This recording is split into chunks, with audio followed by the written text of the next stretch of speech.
මේ වගාව කරලා තියෙන්නේ මුරියා මාළු මිරිස් කියන ප්‍රභේදය. මේකේ අස්වැන්න ටිකක් සාමාන්‍යයෙන් හුඟක් හොඳයි. මේක හයිබ්‍රිඩ් ප්‍රභේදයක්. මේක මම නම් පැල ටික ගෙනාවේ වෙනම තැනකින් පැල තවානකින් මිලදී ගත්තේ. එතකොට මේ පැල තවානෙන් ගෙනල්ලා දවස් 2ක් විතර ඇතුළත හිටවපු පැල වල තත්ත්වය තමයි තිබ්බේ. එතකොට මේ පේන්න තියෙන්නේ මගේ වගාවේ දැන් අස්වැන්න ඒ කියන්නේ කරල් හැදෙන කාලේ දවස් 45 යනකොටම කරල් එන්න පටන් ගත්තා. මේ කරල් සාමාන්‍යයෙන් ලොකු දිගකින් දිගක් තියෙනවා. ඒ වගේම ගහ හොඳට හැදෙනවා. ඒ වගේම ලෙඩ රෝගත් අඩුයි. හැබැයි මගේ සමහර කරල් වල කැල්සියම් ඌනතාවය කියලා තමයි මට AI මහත්තයා කිව්වේ. ඒකට මම දැනට ප්‍රතිකාර කරගෙන යනවා. සාමාන්‍යයෙන් එක ගහේ එකවර කරල් 20ක් 25ක් හැදිලා දිනවා වලට පේනවා ඇති.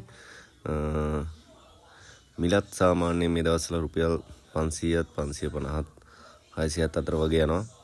ඒ වගේම මේක මම මේ පොල් ටනල් එක වර්ගඩි 450ක්. ඒක ඇතුලේ මම කරන්නේ මෙතන මගේ තියෙන්නේ මුරියා මාළු මිරිස් පැල 55ක්. ඒ වගේම මම ඊට අමතරව යටි වගාව විදිහට රතු ගෝව වගා කරලා තියෙනවා. මේක තියෙන්නේ මාතලේ. එතකොට මේකේ මම මේක පොඩ්ඩක් අත්හදා බැලීමක් විදිහට කරේ. ඒත් මම වැරදි නම් හුඟක් කරලා තියෙනවා. මේ මිස්ටිං සහ මේ මොනවද ඩ්‍රිප් ඉරිගේෂන් හදද්දි.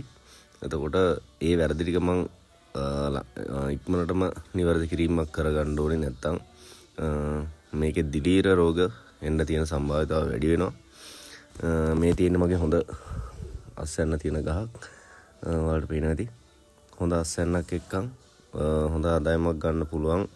පොඩි පරාසයකදී වුණත් මේවල හොඳ පළදාවක් එනවා. මම හිතන්නේ එළිය වගා කරා නම් මේ විදිහට පළදාවක් ගන්න බෑ. සත්තුන්ගෙන් හානි තියෙනවා. මේක ඇතුලේ නම් එහෙම දේවල් අඩුයි. මේ දේවල් ගැන ඉගෙන ගන්න මම YouTube එක බලලා තමයි බොහෝ දුරට මේ වගාව ගැන ඉගෙන ගත්තේ. ඒ වගේම මට අපේ ප්‍රදේශයේ පල්ලේපොළ AI මහත්තයත් සෑහෙන උදව් කරා මේ වගාව කරගෙන යන්න.